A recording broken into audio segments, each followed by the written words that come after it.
Olá pessoal, hoje eu trouxe um caso interessante de uma massa hepática com sangramento, para a gente poder discutir alguns aspectos importantes sobre características de sangramento por ressonância magnética, como a gente avalia, como a gente caracteriza impregnação nesse tipo de lesão, por vezes é difícil, e comportamento de contraste hepatobiliar nesse tipo de situação, ok?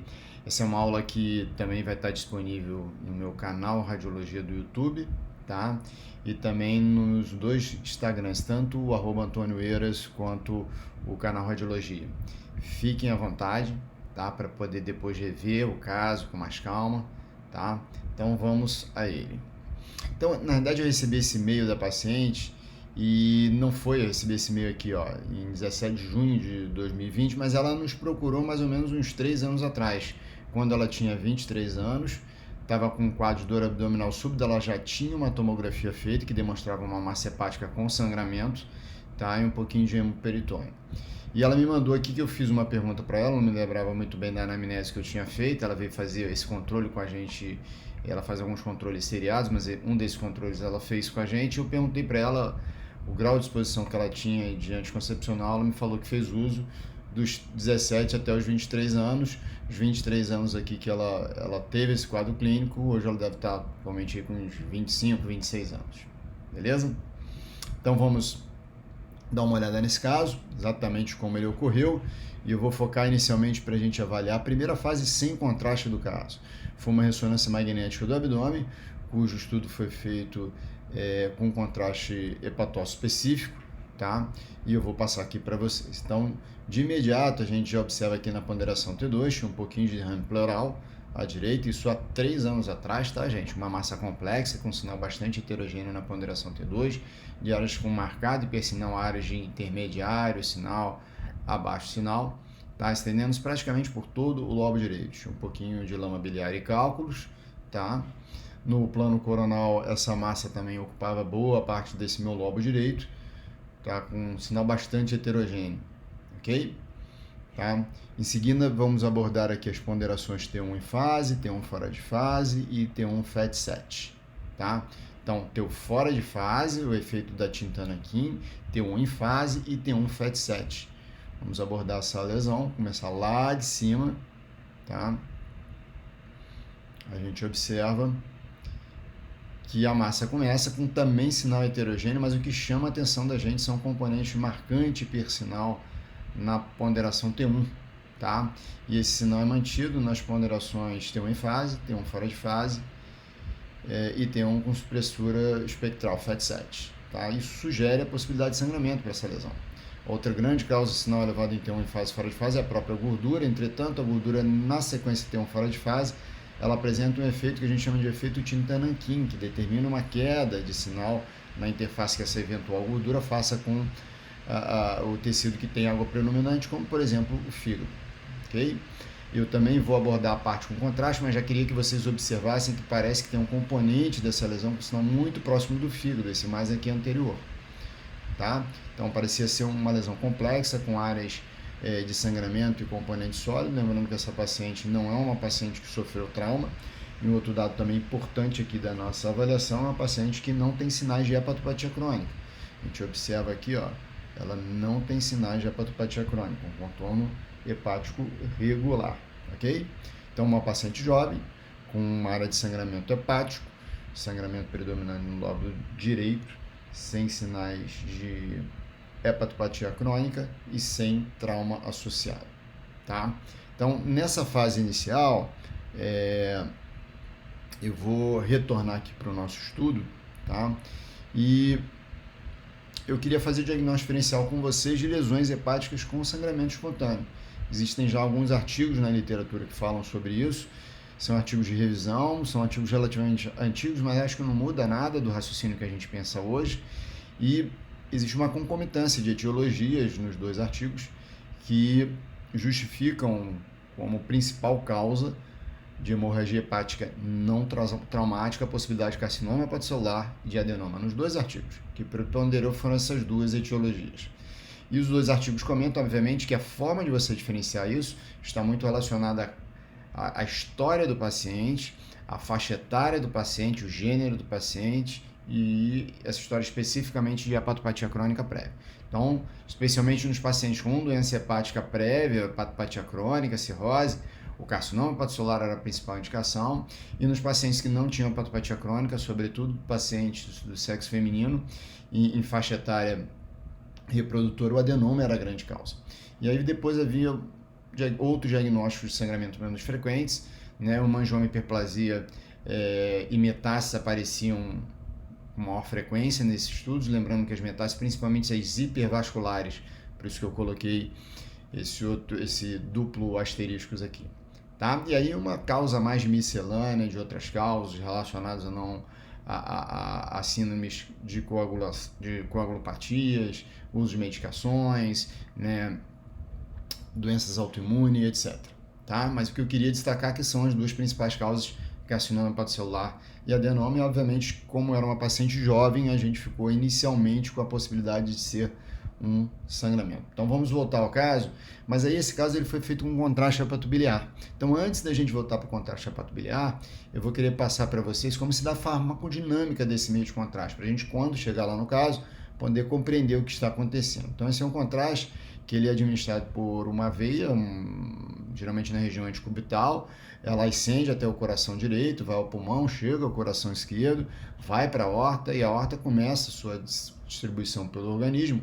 E quando ela chega no tronco celíaco, ela ganha artéria hepática, e ganhando a artéria hepática, ela chega no fígado. Então, ela chega ao fígado pela artéria. E a fase arterial, habitualmente, você consegue produzir, né? Ele tem uma fase, esses contrastes hepatocelulares, inicialmente extracelulares. Então, você faz sua fase arterial, você faz sua fase portal, tá? E aí você chega ao nível dos sinusoides, tá? Então, aí você ultrapassa a estrutura vascular e você chega nos sinusoides e você começa a fazer interface com o hepatócito, tá? No hepatócito tem um receptor de membrana, esse receptor se chama OATP, né? O ATP é um polipeptídeo transportador de ânion orgânico, é o mesmo que coloca a bilirrubina para dentro da célula, tá? Ele também coloca outros meios de contraste, tá? O meio de contraste aqui, no caso, né, está representado pela célula letra E, ele está colocando para dentro da célula, e com o passar do tempo, né, esse receptor vai permitir uma quantidade razoável de contraste dentro da célula e menor quantidade de contraste nos tecidos que não tem esse receptor, ok? Então a gente vai ter um tempo aí que a gente vai produzir imagem com essa informação do contraste no interior da célula, que é a chamada fase hepatobiliar, né? Nos contrastes no GD ou BDTPA é em torno de começa 20 minutos, no GD-BOPTA começa em torno aí de 1 hora. E tem outro receptor, né? O receptor é o MRP, né? Na verdade um polipeptídeo também, uma proteína que tem uma característica de resistência a multidrogas, tá? Que ele vai jogar para os canalículos biliares, tá? E aí você vai opacificar sua via biliar. Então é um contraste que tem características novas em relação ao que a gente vê até agora. É importante a gente compreender um pouquinho essa farmacodinâmica para saber como ele pode ajudar no nosso diagnóstico, tá? Então agora sim vamos ao caso, vou voltar ao caso, e chegando ao caso, agora na realidade o que eu vou querer mostrar para vocês é a fase com contraste desse caso. Então a fase com contraste desse caso, eu vou chamar aqui inicialmente uma fase sem contraste, tá? Vou seguir com uma fase arterial. A gente costuma fazer 3 fases arteriais, eu vou selecionar só uma fase arterial e vou pegar com uma fase portal, tá?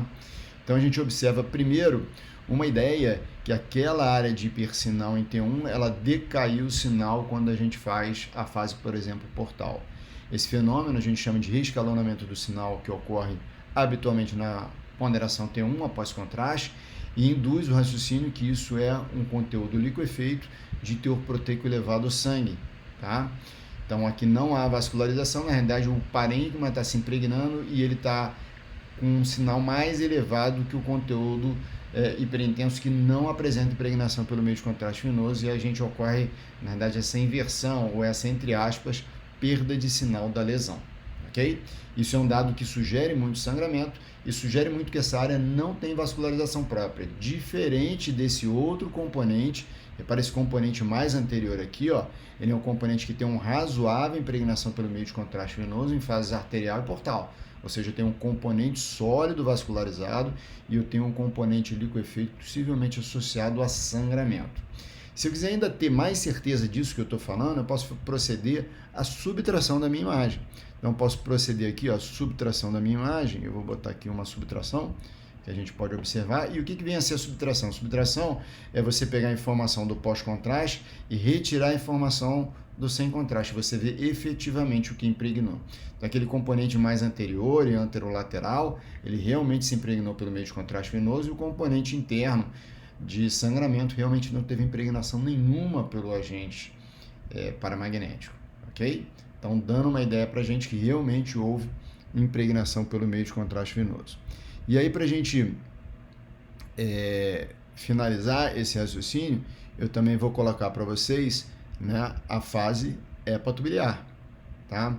Então, na fase hepatobiliar, o que chama atenção, e aí que talvez seja o grande diferencial do caso, é que aquela ideia que a gente estava tendo de adenoma com sangramento, tratando-se de uma massa num sangramento espontâneo, uma mulher jovem, usuária de pílula anticoncepcional, habitualmente os adenomas não se impregnam pelo contraste hepatobiliar na fase hepatobiliar. Esses adenomas, eles têm muito pouca expressão do receptor OATP que coloca esse contraste para dentro da célula. E vocês podem observar aqui, ó, que naquele componente onde tem vascularização, nitidamente se tem impregnação pelo contraste paramagnético na fase hepatobiliar. Então, como é que a gente vai explicar essa área de sangramento, essa área de impregnação dessa lesão pelo contraste hepatobiliar? Tá? Talvez aí seja o grande diferencial do caso que a gente vai discutir aqui com vocês. Então, eu vou voltar à minha apresentação, tá? E vou nesse primeiro artigo que saiu sobre os subtipos, né, de adenoma, a imagem conseguindo identificar ou caracterizar ou se aproximar, talvez seja o termo mais ideal a ser utilizado, a uma classificação que começou a ser feita com os adenomas, né, através de imunohistoquímica. Esses adenomas foram divididos em 4 grandes tipos, né, os adenomas chamados esteatóticos, os adenomas inflamatórios, os adenomas com positividade para beta-catenina, e uma classificação que era os adenomas que não pertenciam a uma das 3 classificações anteriores, ok? Então, estatisticamente, os inflamatórios e os esteatóticos eles são mais frequentes, e os beta-cateninas e os não classificados são menos prevalentes. Então, só para vocês terem uma ideia, essa é uma sequência em fase fora de fase. Olha, importante queda de sinal em T1 fora de fase, traduzindo um adenoma esteatótico. Nesse adenoma esteatótico ocorre uma mutação do fator nuclear hepatocitário. Ele é o segundo de maior prevalência. O grande dado dele é que habitualmente, virtualmente, ele não gera malignização e é raro sangramento. O segundo tipo de adenoma identificado foi o adenoma chamado inflamatório, e ele tem inflamação. Se você pegar marcador de inflamação, ele está presente, né? Por exemplo, paciente com síndrome metabólica, ferritina aumentada, proteína C reativa aumentada, tá? Ele tem um sinal mais elevado do que os demais na ponderação T2, esse sinal principalmente está elevado na periferia, dando um aspecto de espuma de um atol, né? Chamado sinal do atol, a gente pode observar aqui na ponderação T2 desse adenoma, tá? O grande problema dele é que ele pode ter sangramento com uma frequência maior do que os demais adenomas, tá? E ele pode raramente não se contrastar pelo contraste hepatobiliar. Então, essa ideia que se tinha de 2011. E por fim, o beta-catenina, né? O beta-catenina muito menos prevalente, ele pode ter realce pelo contraste hepatobiliar, isso podia ser o fator de confundimento aí no nosso raciocínio, mas o mais importante é que ele pode sofrer malignização com uma frequência maior, a ponto de você ter uma biópsia com beta-catenina no seu adenoma, você indica a cirurgia só pela informação do estudo patológico. Obviamente, ainda tinha 10% dos adenomas que não estavam classificados, estavam mais associados à adenomatose. E vou trazer também um artigo mais recente, de 2015, no qual ele estuda exatamente por que determinados adenomas não têm um comportamento usual do adenoma de não reter esse contraste, ou seja, eles vão captar o contraste, tá? E vão ter um comportamento atípico. Então, a corte desse paper é uma corte de 43 adenomas, né? Ele teve uma representatividade maior de inflamatório, talvez aí um pouquinho de viés na análise, geralmente não é essa repressão, não é o dobro de inflamatório, ou mais do que o dobro que a gente tem, por exemplo, em relação aos adenomas esteatóticos, eles têm uma frequência maior, mas o interessante é que a gente conseguiu, o trabalho conseguiu demonstrar a retenção do contraste hepatobiliar em cerca de 6, 21 adenomas inflamatórios, ou seja, 29%, e olha só, em praticamente todos os com beta-catenina, em 83% desses indivíduos. Então vamos entender o porquê, né? A proposta, existem algumas postulações porque determinados adenomas podem apresentar contraste, né? Estão intimamente relacionados com a população e a expressão desses receptores na membrana do hepatócito, tá? Que está relacionado ao adenoma. Então o que eles viram? Eles viram, aqui está o receptor OATP, né? O polipeptídeo transportador de ânion orgânico, né? E aqui estão dois tipos de MRP, né, que é aquela proteína relacionada à resistência a multidrogas, né, e eles viram o seguinte, eles viram que os pacientes que tinham adenoma hipointenso, habitualmente o que ocorria é o seguinte, ele não tinha expressão desse tipo de receptor, ou se ele tivesse, ele tinha uma grande quantidade de expressão de receptor MRP3, que ele faz exatamente o oposto disso, ele devolve o contraste hepatobiliar para dentro do sinusoide. Então, se entra alguma coisa, ele logo esvazia. Entretanto, como explicar os adenomas que apresentaram iso a hiperrealce na fase hepatobiliar? Na realidade, esses adenomas, em 100% do estudo deles, a base imunohistoquímica apresentavam um receptor OATP e em 100% deles tinha uma baixíssima expressão do receptor MRP, ou seja, eles colocavam para dentro e eles tinham dificuldade de retirar essa molécula do contraste hepatobiliar de volta para o sinusoide. Então, justificando aí, né, a retenção do meio de contraste no interior do hepatócito, ok? Tá? Então, vou voltar ao caso só para a gente finalizar, sob o ponto de vista aqui do que a gente está observando. Então, primeiro, a área de sangramento, né, demonstrada aqui por esse piscinão na ponderação T1, né, corroborando ela não se impregnar no estudo com subtração, ou seja, uma área liquefeita, não vascularizada, e o componente mais anterior, ó, apresentando impregnação precoce pelo meio de contraste venoso, ou seja, ele é sólido, ele é hipervascular e ele tem hiperrealce na fase hepatobiliar ou ao menos isorrealce, um sinal muito similar ao do parênquima hepático, tá? Justificando aí a presença de entrada do contraste para o interior dessa célula. A gente já viu que a forma de entrar é uma apresentação atípica de adenoma, onde ele vai ter maior expressão do receptor OATP, né, e uma baixa expressão do polipeptídeo, que joga esse contraste de volta para o sinusoide, chamado MRP3, ok? Então vamos finalizar a apresentação, tá? Passando o diagnóstico final desse paciente. Então, esse paciente, ele obviamente foi à cirurgia, fez a ressecção e, para nossa surpresa inicial, veio um diagnóstico de hepatocarcinoma de padrão predominantemente trabecular. Tá? A gente não sabia se era um adenoma que virou um hepatocarcinoma, se já era um hepatocarcinoma. O cirurgião que operou ficou muito desconfortável com isso. Carcinomas hepatocelulares bem diferenciados podem reter o contraste hepatobiliar, então já tinha uma justificativa por imagem. Entretanto, ele ficou muito desconfortável com um CHC muito grande, uma paciente que ele não era fibrolamelar, né, no CHC não fibrolamelar, e ele pediu uma revisão de laudo. Essa revisão de lâmina foi feita e a revisão de lâmina de histopatologia finalizou como uma proliferação hepatocelular de arranjo trabecular com características de adenoma, sem evidência de malignização.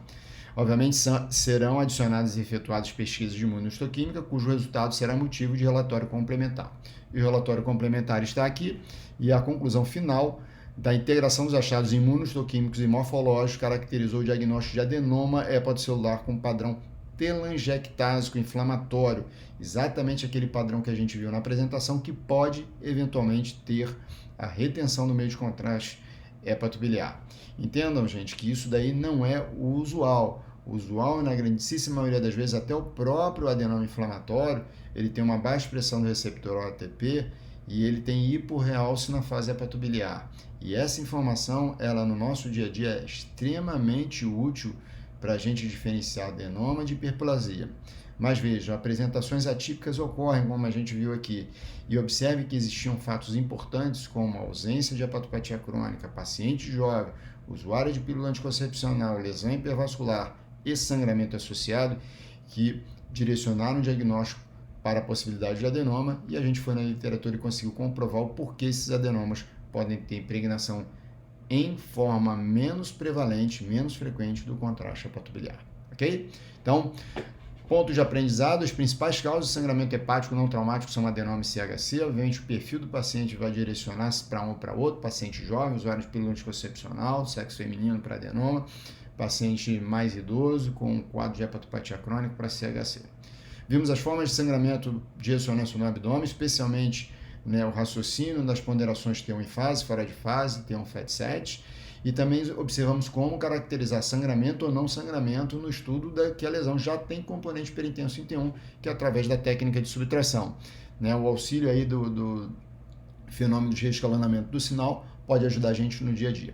Revimos a farmacodinâmica do contraste hepatobiliar no fígado e, por fim, né, a apresentação do adenoma em relação ao contraste hepatobiliar na ressonância magnética, o que vem a ser típico e o que vem a ser atípico para justificar os nossos achados, ok?